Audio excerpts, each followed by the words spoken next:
Hello and welcome to our video comparing SAP HANA to Oracle Cloud, Microsoft Dynamics ERP, and Infor Cloud Suite. We're going to talk a bit today about how these four different leading ERP solutions compare to one another. My name is Eric Kimberling. I'm the founder and managing partner of Panorama Consulting Solutions, and I've included my contact information here in case you'd like to reach out to me during this video or at any point afterwards. So a bit about Panorama Consulting first before we get started. We are the world's leading independent ERP consulting firm. We have a global team of consultants that specialize in helping clients select and implement the best ERP system for their organizations. We do everything from IT strategy and software selection all the way through and including implementation, project management, organizational change, business process reengineering, as well as providing functional and technical resources that specialize in all of the leading ERP systems in the marketplace. Some of the specialties that we focus on in terms of industries include manufacturing and distribution, professional services, government, energy, etc.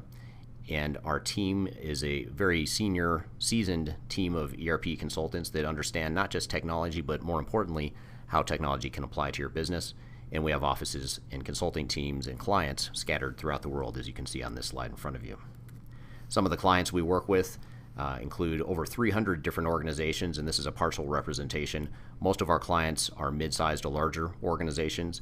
Most of them are high growth and looking for technology to transform their businesses, and they hire us to help them evaluate, select, and implement the technologies that will help their enterprises succeed and grow for the future.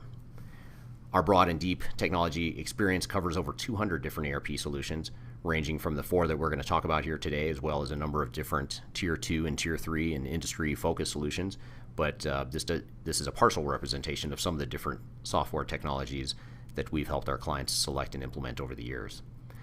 So getting to the heart of the presentation here today, we're really focused on how do these four systems compare. We're talking about SAP HANA, we're talking about Oracle Cloud, Microsoft Dynamics, as well as Infor Cloud Suite.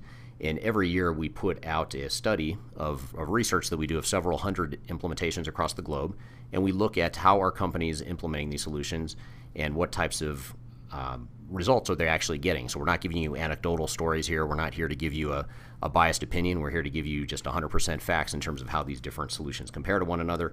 One other thing I'll note too, we're only going to talk about these four solutions only because they're the leading solutions in terms of market share. There's certainly dozens, if not hundreds, of other solutions that you can be looking at for your organizations, but we focus on these four just for the purposes of brevity here in today's video. So when we look at implementation duration, a lot of people care about how long is it going to take me to implement a solution. When you look at the four different solutions here, you can see on the right side of your screen that Infor is the clear winner in terms of being able to be implemented in an average of 16.2 months, and that's quite a bit lower than the other solutions, especially when you look at the system that takes the longest to implement, which is Microsoft Dynamics at just over 2 years.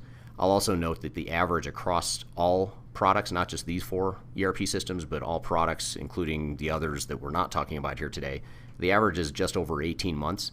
So you can see that Infor comes in fairly well below that average.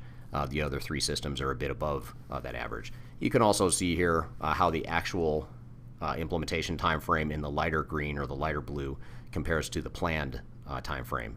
As you can see, most companies implement in a bit longer than they expect, but you can see also how big those deltas are for each of those different solutions.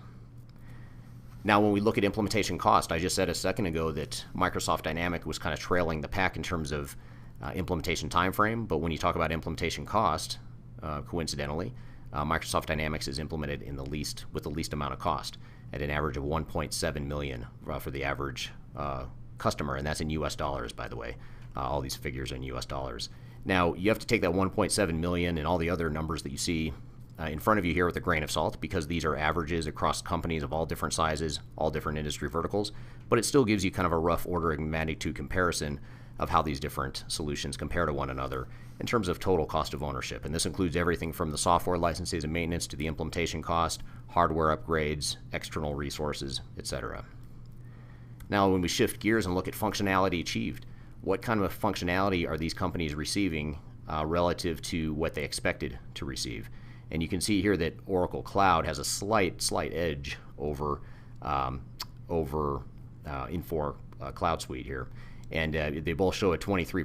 23% of the participants expressed that they achieved 40% or more of the business benefits that they expected. and it's just a slight edge there to Oracle. In fact, you could probably argue that's a statistical dead heat or tie, but technically Oracle does have the lead in terms of the percent functionality that they achieve relative to the other systems in the study.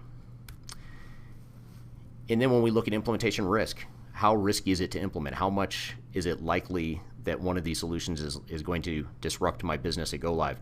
When we say disrupt, we're not talking about simple pains of adjusting to a new system. We're talking about major material disruptions like not being able to ship product, not being able to close the books. When you look at these numbers here, you can see that Infor actually leads the pack. At just under half of organizations experience some type of material operational disruption at go live. While that may sound high, and it is high, that's still lower than the disruption that's experienced by customers of SAP, Oracle, and Microsoft Dynamics. The overall average, by the way, across the entire industry is just north of 50%, about 50-51%, and that number has been tremendously steady over the years that we've been doing this research. The vendors and their individual customers and where they rank in that average has varied year to year. But when you look across the entire industry, across all ERP systems and ERP vendors, the average has been right about 50%. But in this year's study, you can see that Infor comes in first place at just under 50% of organizations having an operational disruption to go live. And then finally, when you look at payback, at the end of the day, CFOs and executives typically are implementing a new ERP solution to get a payback and a quick return on investment, or at least as quick of a return as possible. And in this case, you can see that SAP HANA leads in that category. It's hard to tell from this slide because this is kind of a bit of a convoluted distribution of where the payback periods came. But when you sum this up in terms of numbers, SAP's average payback period was 9 months compared to over a year for the other organizations or the other vendors. And some of the vendors had as much as two or more years to achieve the payback. So hats off to SAP for winning in that category. So you can see, looking at this simple analysis here and just some of the data that we've gathered over the years, that there's trade-offs to any given ERP solution. We're not here to suggest that any one solution is better than the other, and as you can see, every system here ended up winning in at least one category here. And so we certainly have more information to share with you if you'd like to learn more data like this in terms of more deep dive analysis of how these systems compare to one another and how other ERP systems compare to one another. Feel free to go to our website at panorama-consulting.com. There's a couple different reports that you'll find there that might be of particular interest. One is the Clash of the Titans report, which is the study of these 4 vendors that we just talked about here today, but it's a lot more detailed than what I talked about here today. And then we'll also have a report out there called the Top 10 ERP System Rankings. The first one being our 2017 Top 10 ERP Systems Rankings, which was released here in late 2016. You can download those reports as well as other thought leadership and free webinars, free reports and white papers on our website, panorama-consulting.com. I've also included my contact information here again for you at the bottom of the screen. Thank you very much for listening and watching here today, and hope you have a great day.